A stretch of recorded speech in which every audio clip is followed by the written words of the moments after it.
Of the forces that influence and drive the lives of people in many remote villages in southern Sri Lanka, water is the most revolutionary and empowering. The arrival of Buddhism in Sri Lanka is celebrated by the people of Kalugaldenia on Poson Poya, the full moon day of June. The traditional Poson Pandor is animated using the water of the stream which runs through the village. This year, Kalugaldenia is also celebrating the switching on of its power supply, power which has been generated in the village itself. The customary Poson play, a reenactment of one of the Buddha's many lives, is replaced by a dramatized and sometimes irreverent exposition of village life and the story of the people's search for power.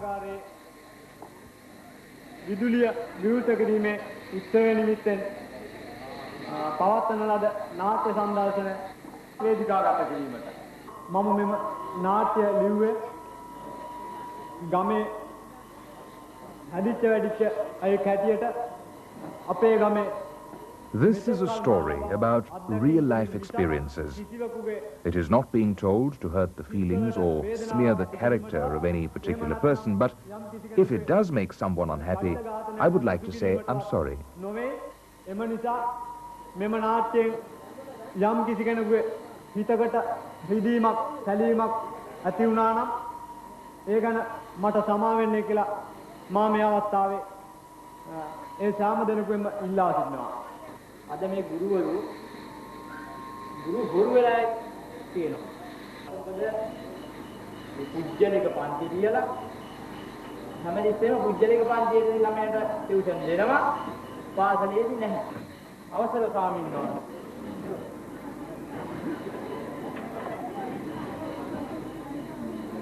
ඒ මහත්යලා බර සාකච්ඡාවක් ඉන්නකේ කියනවා නේද? ඔව් ස්වාමීන් වහන්සේ.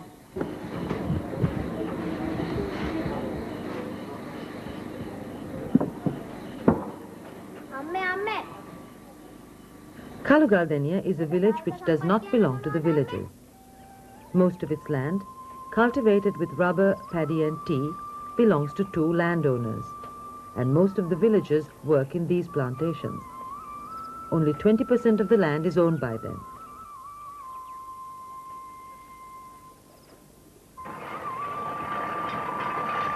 This is an area where agricultural production is generally good, but 80% of the households receive food stamps. This means that 80% of the people have been acknowledged by the government as living below the official poverty line. Kalugaldenia does not have a good access road. Most roads within the village are not motorable.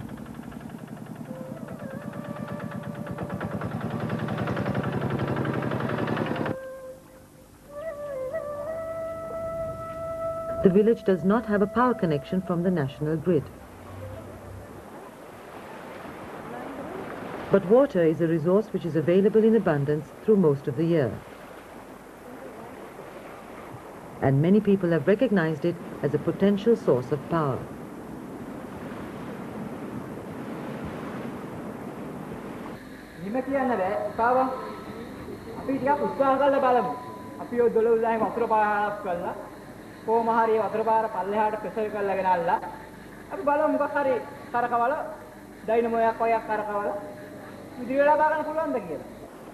Malathunga Seneviratne had been experimenting with water wheels for many years.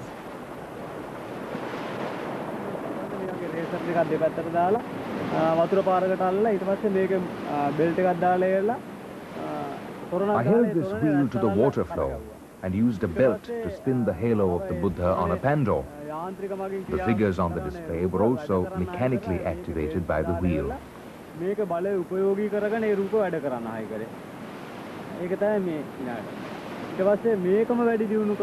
decided to improve this wheel by using a dynamo.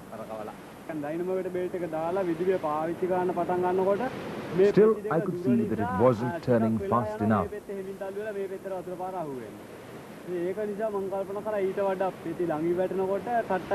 I knew it would work better if these blades were closer to each other. So then I got a wheel made with its buckets welded close together. Manatunga's attempts to make power from the fast-flowing stream proved to be quite expensive. He was able, however, to make this alternator and turbine locally. What he wanted then was to increase the capacity of his plant, which was only able to light up his home.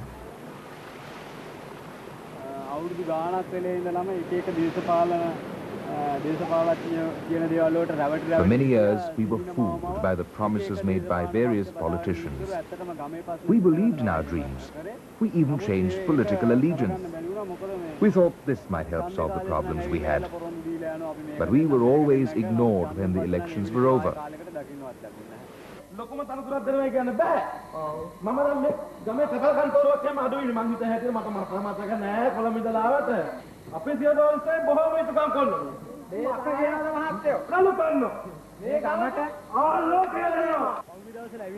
The engineer who handles electricity distribution in the southern province visited this village recently. He told us that no official request had yet been made to provide electricity to the village. He said that the power line could be extended a short distance if we could afford 3 lakhs of rupees. For the lines to reach the village centre, 12 lakhs would have to be spent. That again will only be if a member of parliament sanctions it. So far, the government has given electricity only up to the village temple. In the past few years, several attempts were made by the village to get this power line extended.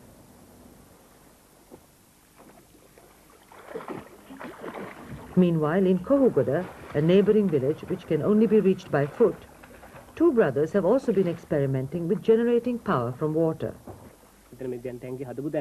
Here, where this tank is built, it used to be a stream. We spent a lot of time playing here, especially when it rained. We built small dams and channels. We never helped with the housework. When we were older, when the stream was full, we channeled the water right up to our house, using gutters made out of plantain and palm trunks. The neighbors admired our work, mostly because the water supply was so useful for our home. That was the time we began speculating about using the stream to make electricity.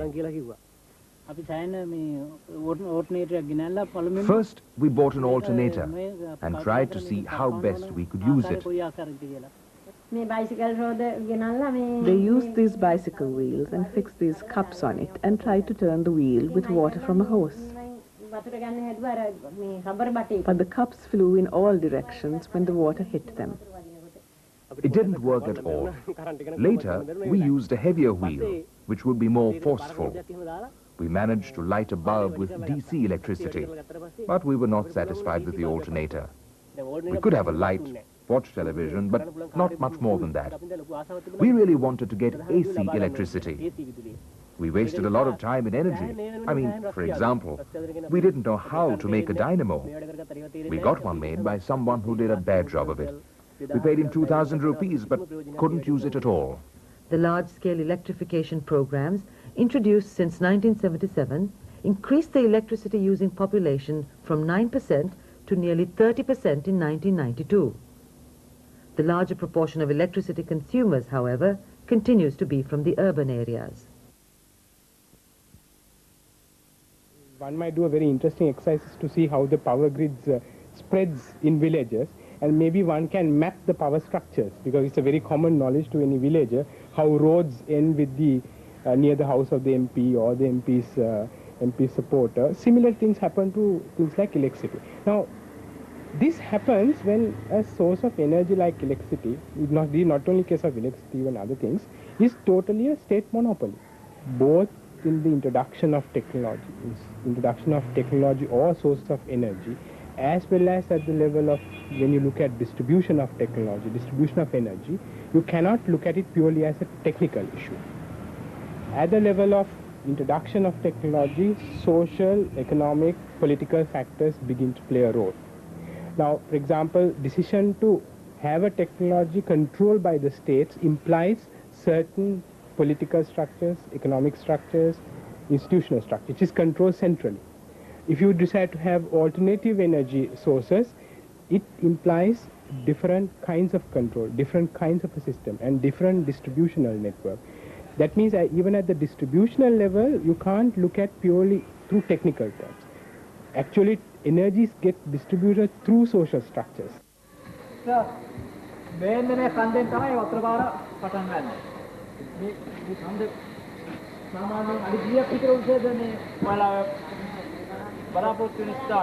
ඒක නම් sir අපිට හරියට කියන්න බෑ. මේ ලහිරු අපි එහෙනම් මේ කන්දට ගිහිල්ලා මනලා බලමු නේද? හොඳයි. පාත්‍ය බලාගෙන ඔය ගල් ඉස්සනවා. පාත්‍ය මෙහෙන් ආවනම් පොඩ්ඩක් බලාගෙන පුරාගෙන.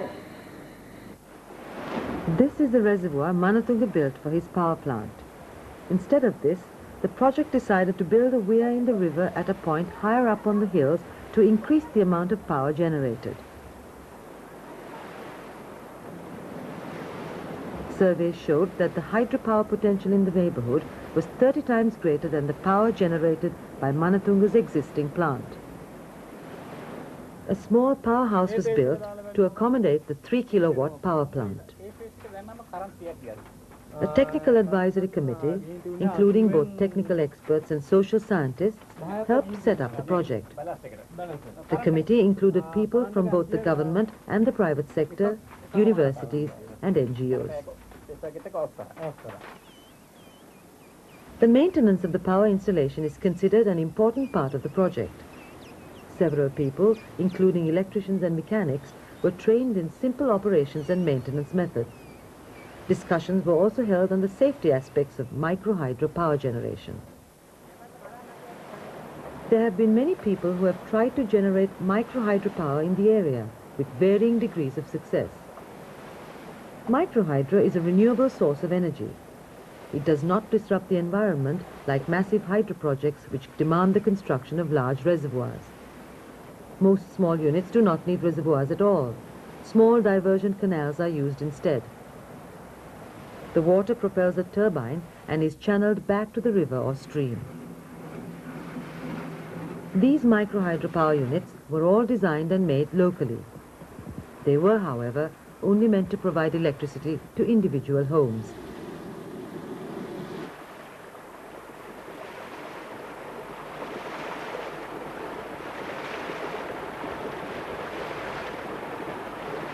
Many children in the area are also preoccupied with the generation of micro-hydro power.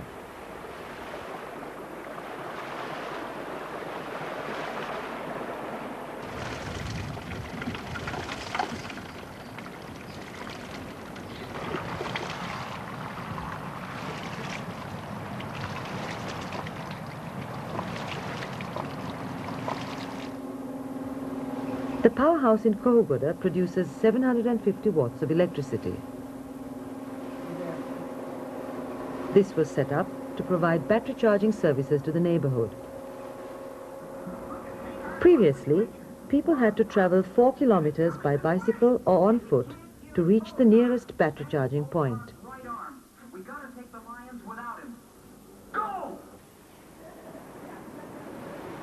In Kalugaldenia, electricity connections were given to both homes and shops. The 3 kilowatts of power is shared by 30 households. Each consumer is allowed only 100 watts of power. A battery charging unit was set up as a community service. The money collected would be used to improve the power plant.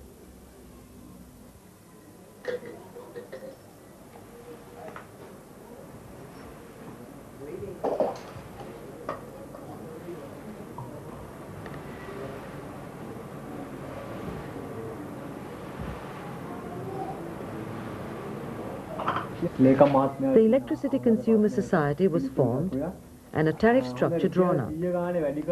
The structure will be further developed based on how much each household can afford to pay for electricity and to cover operations and maintenance costs.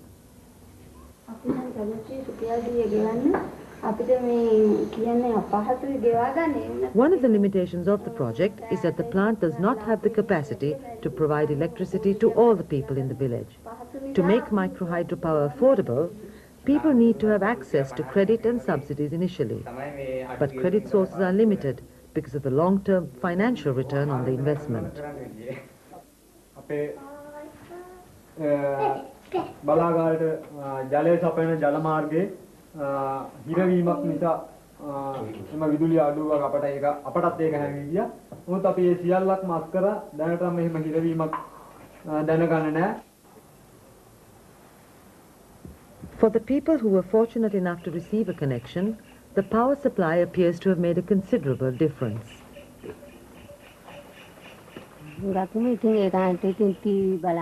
We can watch television, listen to the radio, heat water, read, and the children can study. When the light is on, I don't feel I'm working alone, and I don't have to work in the dark. පාළුවකුත් නැහැ. එතකොට මේ කරුවල නැතුව ඒ වැඩ කර ගන්නත් හැකි.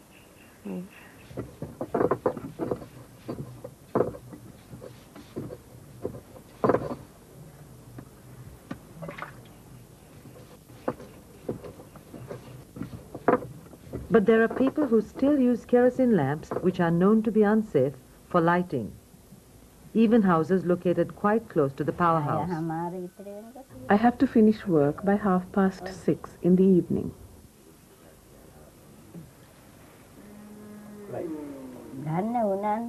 It's not that I don't want lights or that I'm not interested. I don't have the money. Although some families cannot afford the cost of connections, the present cost of electricity in Kalugaldenia is not very high. It's not as expensive as using kerosene anyway. To make it possible for more people to share its benefits, microhydro can be used to power small local industries like this rubber processor or a rice mill. This will help increase the incomes of the local community. Microhydro can provide energy through direct mechanical power or by linking a turbine to a generator to produce electrical power. The powerhouse in Kalugaldenia has become a popular site for educational visits. The education department has suggested to schools in the area that a visit to the microhydro unit should be made part of the school science curriculum.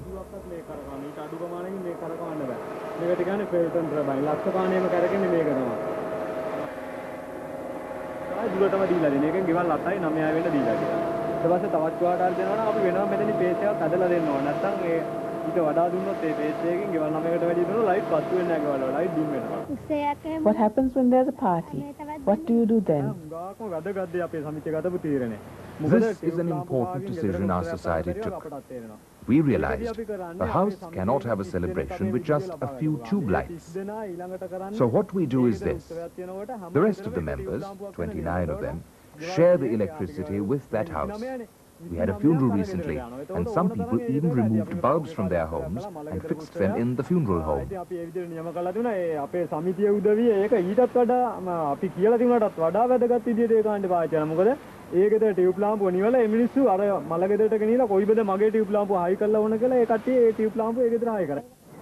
Malatunga charges the fee of a plant from each visitor. This is meant to support reforestation efforts in the area.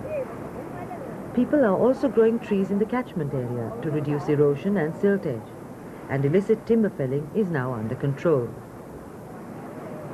The Ruhuni area, the radio service of the southern province, produced a 45-minute radio documentary on microhydro power generation.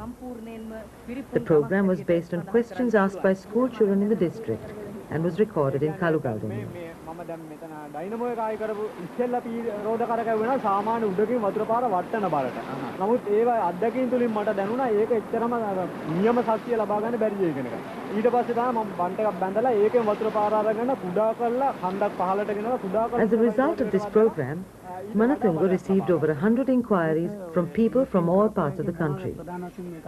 Many of the letters were from innovators who had been experimenting with small hydropower generation. ඒවයි මේ වගේ දේවල් කරන්න පුළුවන් මේ වගේ දිය පාරවල් තියෙනවා මේම දේවල් කරලා දෙන්න පුළුවන් අපට ගම්මාන වලින් ආපු විමසුම් වලට මොනවද දැනට කරලා තියෙන්නේ අතට මට වාහන පාසුකම් එහෙම නැති නිසා මම කොළඹ ඒ අයටත් මම ලියුමක් දාලා මේ අවල් ආයතනයට දන්නන්න කියලා ඇඩ්‍රස් එක දාලා මම කොළඹට ගන්නවා මේවා ගිහිලා බලන්න කියලා When the school in Kohogoda asked the Electricity Consumers Society for a power line to link with the new science laboratory, it agreed. The Kohogoda school now has electricity for 2 days of the week. Kohogoda ඊටාම අති දුෂ්කර ගම්මානයක්. මේ ගම්මානයේ ඇත්තටම මාර්ග දුෂ්කරතා ප්‍රදේශයේ තියෙන දුෂ්කරතාත් නිසා ගුරුවරු. This is a village with many shortcomings. Most teachers don't like to be based here. දැන් අවුරුදු 4ක් තිස්සේ අපිට විද්‍යා ගුරුවරයෙක් ඉඳී නැහැ. We haven't had a science teacher for 4 years now. We had to make do with teachers who had a fair knowledge of science to teach the students. ඒ අයගේ මාර්ගයෙන් තරමක් දුරට විද්‍යා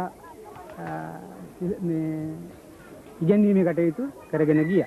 When the new science teacher was first informed of her appointment at the Kohogoda school, she was not very enthusiastic.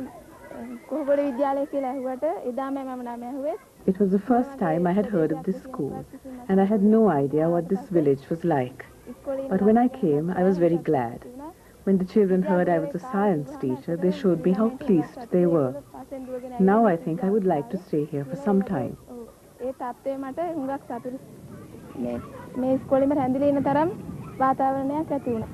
A half-dozen locations in Akureyri have now begun the serious exploration of possibilities for generating microhydropower.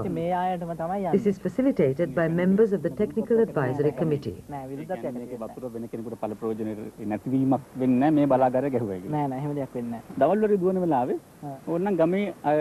මේකට සහභාගී නුන කාණ්ඩෙට ඕන නම් මුදලක් ගෙවලා battery charge කරන්න පුළුවන්. එහෙම පුළුවන්. ඒක තමයි ඉතින් ප්‍රධාන පරමාර්ථය වෙන්න ඕන මොකක් හරි තව එහෙම එකක්. Manatunga is now involved in initial site surveys.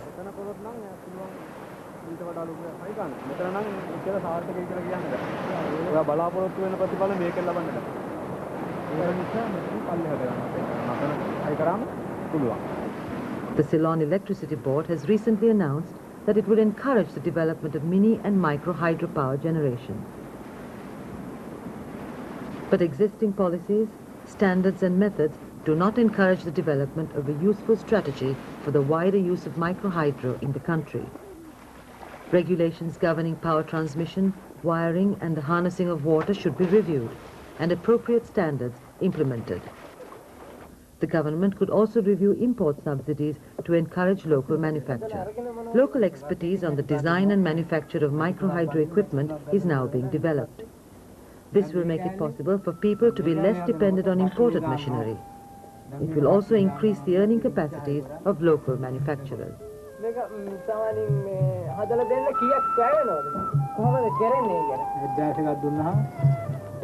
Very good.